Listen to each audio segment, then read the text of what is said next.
Assalamualaikum warahmatullahi wabarakatuh. Kembali bersama saya Subhan Siddiq, CGP Angkatan 9 dari Kabupaten Brebes. Kali ini saya akan melaksanakan atau menyelesaikan tugas wawancara pada LMS, yaitu demonstrasi kontekstual 3.1 tentang pengambilan keputusan berbasis nilai kebajikan sebagai pemimpin. Saya tidak sendiri, saya ditemani oleh Ibu Kepala Sekolah dari SD Negeri Sigandong 3, yaitu Bu Mafriha. Assalamualaikum Bu. Waalaikumsalam warahmatullahi wabarakatuh. Minta waktunya ya Bu. Iya, monggo Pak. Iya, merepoti. Saya untuk menyelesaikan tugas, saya ingin mewawancari Ibu. Iya, monggo. Yaitu ada beberapa pertanyaan, kurang lebihnya 8 pertanyaan ya Bu. Iya. Tentang pengambilan keputusan berbasis nilai kebajikan sebagai pemimpin. Ya. Langsung mawon ya Bu. Iya, monggo Pak. Kira-kira selama ini bagaimana Ibu dapat mengidentifikasi kasus-kasus yang merupakan dilema etika atau bujukan moral Ibu? Ya. Yang selama ini saya mengidentifikasi kasus-kasus yang terjadi di sekolah saya. Nah, setiap sekolah atau organisasi kan itu memiliki kasus yang beragam. Yaitu kasus itu bisa saja merupakan kasus dilema etika atau benar versi benar. Kemudian yang satu adalah kasus bujukan moral, di mana di situ ada kasus yang memiliki kebenaran dan yang satunya kesalahan. Iya, betul. Dalam kita mengidentifikasi kasus tersebut, kita identifikasi dulu tadi ya, identifikasi kasus tersebut, apakah itu merupakan bujukan moral atau merupakan dilema etika. Nah, setelah itu kita komunikasikan dengan guru-guru yang lain atau warga sekolah yang bisa membantu untuk menyelesaikan juga. Nah, kemudian kita petakan dari kasus-kasus tersebut, apakah itu merupakan dilema etika atau bujukan moral. Tuh. Sangat luar biasa ya Bu. Tuh. Ya, selanjutnya Bu, selama ini bagaimana Ibu dapat menjalankan pengambilan keputusan di sekolah ya, terutama untuk kasus-kasus di mana ada dua kepentingan ya Bu, kepentingan yang sama-sama benar atau sama-sama mengandung nilai kebajikan. Berarti saya menjalankan keputusan tersebut ya. Ya. Tadi yang pertama itu tadi kita identifikasi apakah kasus itu mengandung dilema etika atau bujukan moral. Dalam dilema etika misalkan kita kan dalam menangani kasus tersebut itu kan ada kebenaran lawan kebenaran. Nah, itu kan di situ kita bingung ya bagaimana kita mengambil keputusan tersebut. Nah, kita utamakan yang lebih untuk diselesaikan itu kasus yang mana dulu. Itu yang lebih penting itu Pak. Berarti mengidentifikasi kasusnya dulu ya Bu? Iya, identifikasi kasusnya dulu, mana yang harus diselesaikan dalam kasus tersebut. Iya, bagus sekali Bu. Ya. Kira-kira langkah atau prosedur seperti apa yang Ibu lakukan selama ini? Prosedur yang saya lakukan tadi ya, identifikasi itu tidak pernah ketinggalan, identifikasi. Langkah-langkahnya kita identifikasi dulu, kemudian komunikasikan dengan sesama warga sekolah atau guru ya. Kemudian selanjutnya setelah kita komunikasikan, kita selesaikan dengan mengambil satu keputusan, dan dalam mengambil keputusan itu bagaimana caranya agar keputusan yang saya ambil itu tidak merugikan orang banyak. Seperti itu. Garis besarnya musyawarah sama warga sekolah ya Bu? Betul. Iya. Dan kira-kira hal apa saja yang selama ini Ibu anggap efektif dalam pengambilan keputusan pada kasus-kasus dilema etika Bu? Pada kasus-kasus dilema etika, hal yang efektif yang saya lakukan adalah tadi kita telusuri permasalahannya apa. Kemudian kalau sudah kita telusuri atau identifikasi, kita ambil langkah selanjutnya itu dengan langkah coaching. Itu yang saya kira lebih efektif, karena dengan langkah coaching itu akan menimbulkan kesadaran diri pada orang yang melakukan kesalahan tersebut. Dengan melakukan coaching, orang akan tumbuh kesadaran diri dan akhirnya akan memiliki rasa tanggung jawab untuk menyelesaikan masalah tersebut, kasus tersebut. Berkomunikasi ya Bu? Betul. Dan selanjutnya, hal-hal apa saja yang selama ini atau merupakan tantangan dalam pengambilan keputusan pada kasus-kasus Bu? Ini tantangannya Bu? Tantangannya ya, tantangan yang saya dapatkan ketika saya menyelesaikan sebuah kasus atau dalam mengambil keputusan, ketika kasus tersebut mengandung kebenaran lawan kasihan. Itu kebenaran lawan kasihan, gimana kita bisa mengambil keputusan tersebut bisa tidak melukai, atau ini masalah perasaan juga nggih Pak, agar orang tersebut yang melakukan kesalahan tidak merasa terjustis oleh kita bahwa dia itu salah itu, tapi bagaimana kita bisa membentuk kesadaran diri orang tersebut. Itu Pak. Sangat luar biasa ya Bu. Betul. Iya. Terus apakah Ibu memiliki sebuah tata kelola atau jadwal ya Bu, jadwal tertentu dalam sebuah penyelesaian kasus dilema etika, dan apakah Ibu langsung menyelesaikan di tempat itu juga atau memiliki sebuah jadwal untuk menyelesaikan atau prosedur seperti apa yang Ibu laksanakan Bu, Ya. yang dijalankan? Ya, terima kasih. Kalau misalkan jadwal saya tidak mempunyai, tapi kita identifikasi lagi apakah kasus itu merupakan kasus yang menyangkut tentang instansi. Kalau misalkan instansi kita selesaikan sekarang. Tapi kalau yang berhubungan dengan perasaan, ya kita pertimbangkan agar hasil keputusan yang saya ambil itu tepat dan tidak merugikan orang lain. Seperti itu, Pak. Skala prioritas, Bu. Prioritas. Diselesaikan hari ini juga, selesaikan. Seperti itu. Sangat luar biasa, Bu. Ya. Dan adakah seseorang atau faktor-faktor apa yang selama ini mempermudah atau membantu Ibu dalam pengambilan keputusan dalam kasus dilema etika, Bu? Ya, faktor-faktor yang bisa membantu saya dalam mengambil keputusan itu tetap ada, Pak. Namanya kita organisasi, kita tidak hanya seorang saja yang bisa menyelesaikan. Kita juga butuh ide atau pendapat orang lain untuk menyelesaikan. Apalagi saya sebagai kepala sekolah baru di sini, Pak. Sini saya hanya baru 1 tahun di sini. Saya juga perlu ide atau pendapat dari guru senior terutama itu, Pak.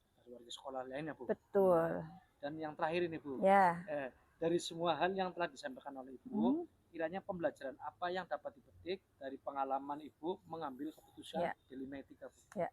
Dari pembelajaran yang saya petik bahwa kita sebagai seorang pemimpin pembelajaran atau kepala sekolah dalam mengambil keputusan jangan sampai kita tergesa-gesa. Kita harus selalu mengambil langkah untuk mempertimbangkan, dan selain mempertimbangkan kita juga melihat bagaimana hati ini bisa menyelesaikannya dengan tidak dengan emosi, tapi dengan hati. Itu, Pak. Sangat luar biasa sekali, Bu.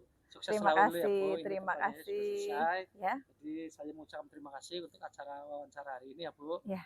Terima kasih, Bu. Ya, sama-sama. Assalamualaikum warahmatullahi wabarakatuh. Waalaikumsalam warahmatullahi wabarakatuh.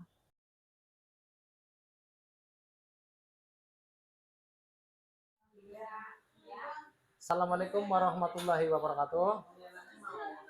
Perkenalkan, nama saya Sugoi Sidik, saya CGP Angkatan 9 dari Kabupaten Brebes.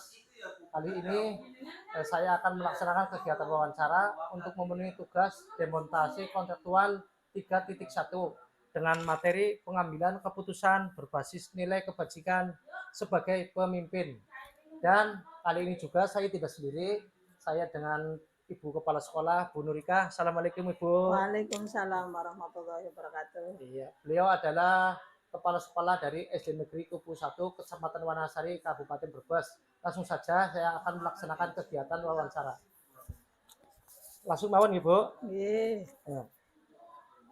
Selama ini, bagaimana Ibu dapat mengidentifikasi dari kasus-kasus yang merupakan dilema etika atau bujukan moral, Bu? Kasus dilema etika biasanya cenderung muncul karena adanya kepentingan yang tidak sama di antara unsur-unsur yang ada di sekolah, yang kemudian menjadi isu dan bahan diskusi serta pembicaraan di antara unsur sekolah. Kemudian hal tersebut menjadi bahan dan referensi untuk dibicarakan di tingkat sekolah atau disampaikan ke kepala sekolah.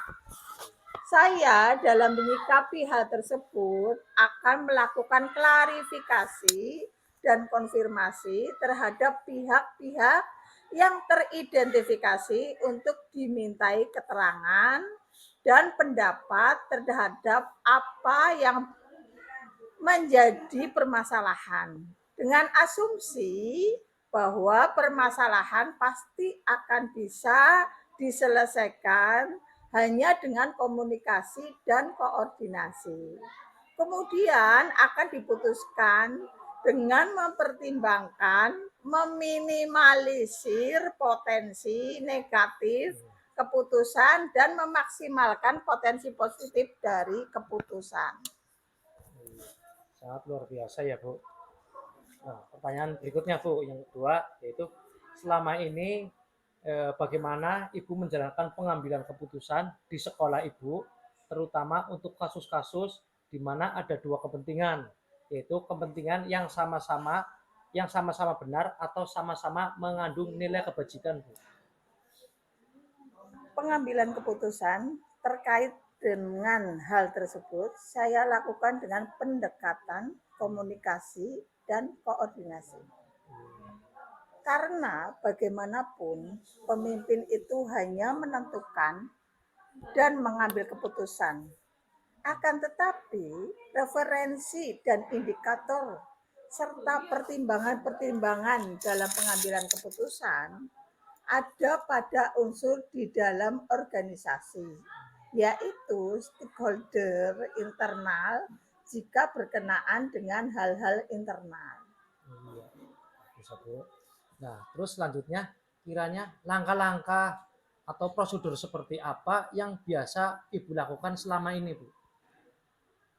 Prosedur yang saya lakukan adalah menentukan kasus tersebut berkesesuaian dengan job atau unit kerja apa. Kemudian melakukan koordinasi dan menjalin komunikasi dengan unsur-unsur yang terkait dalam unit kerja tersebut. Meminta pandangan-pandangan dari unsur yang ada yang nantinya akan menjadi dasar dan pertimbangan pengambilan keputusan. Ya, sangat luar biasa ya Bu. Yang selanjutnya yaitu kiranya hal-hal apa saja yang selama ini Ibu anggap efektif dalam pengambilan keputusan pada kasus-kasus D5 etika Bu. Hal-hal yang efektif dalam pengambilan keputusan adalah senantiasa menjalin dan menjaga keberpihakan melalui kebersamaan dan komunikasi dengan unsur pimpinan, terutama yang dapat memperkaya referensi dalam memutuskan kasus dilema etika. Berarti ini meminta beberapa pendapat ya Bu. Ya. Selanjutnya Bu, kiranya hal-hal apa saja ya Bu yang selama ini merupakan tantangan dalam pengambilan keputusan pada kasus-kasus dilema etika Bu? Tantangan dalam dilema etika itu tantangannya ada pada tataran. Menyesuaikan diri terhadap keputusan yang sudah diambil yang tidak mungkin bisa memuaskan kedua belah pihak. Akan tetapi paling tidak meminimalisir kekecewaan karena proses pengambilan keputusan sudah dan dilakukan dengan melibatkan unsur-unsur yang relevan yang ada di sekolah. Melibatkan semua stakeholder ya Bu? Ya, warga sekolah untuk termasuk menghilangkan kekecewaan. Terima kasih Bu. Selanjutnya, apakah Ibu memiliki sebuah tata kelola atau jadwal tertentu dalam sebuah penyelesaian kasus dilema etika? Apakah Ibu langsung menyelesaikan di tempat atau memiliki sebuah jadwal untuk menyelesaikannya? Nah, bentuk atau prosedur seperti apa yang Ibu jalankan selama ini, Bu? Untuk jadwal tertentu tidak ada. Akan tetapi substansi dan urgensi sangat diperhatikan di dalam menyelesaikan permasalahan. Karena penyelesaian permasalahan semakin cepat, maka akan semakin baik dalam rangka menjaga harmonisasi dalam lingkungan kerja. Berarti semakin cepat semakin bagus ya Bu? Iya. Selanjutnya Bu, adakah seseorang atau faktor-faktor apa yang selama ini mempermudah atau membantu Ibu dalam pengambilan keputusan dalam kasus-kasus dilema etika Bu?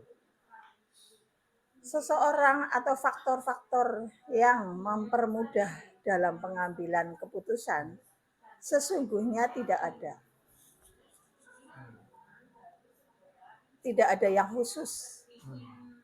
Akan tetapi pelibatan unsur-unsur internal sekolah sering dilakukan untuk memperkaya referensi dan informasi. Luar biasa, antusias sekali ya Bu. Nah untuk yang terakhir ini Bu pertanyaannya. Nah, dari semua hal yang telah disampaikan, pembelajaran apa yang dapat dipetik dari pengalaman Ibu dalam mengambil keputusan di 5 etika Bu? Yang pertama, itu memahami konteks permasalahan.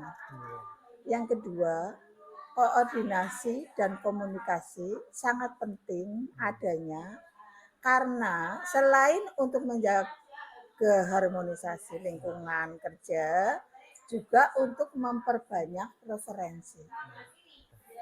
Sudah ya Bu? Iya, terima kasih Bu untuk wawancara hari ini. Sama-sama. Insya Allah bermanfaat bagi saya selaku Ibu calon guru penggerak angkatan 9. Tetap Sekali semangat. Semangat. Sekali lagi saya mengucapkan terima kasih Ibu. Demikian wawancara kami hari ini. Assalamualaikum warahmatullahi wabarakatuh. Waalaikumsalam warahmatullahi wabarakatuh.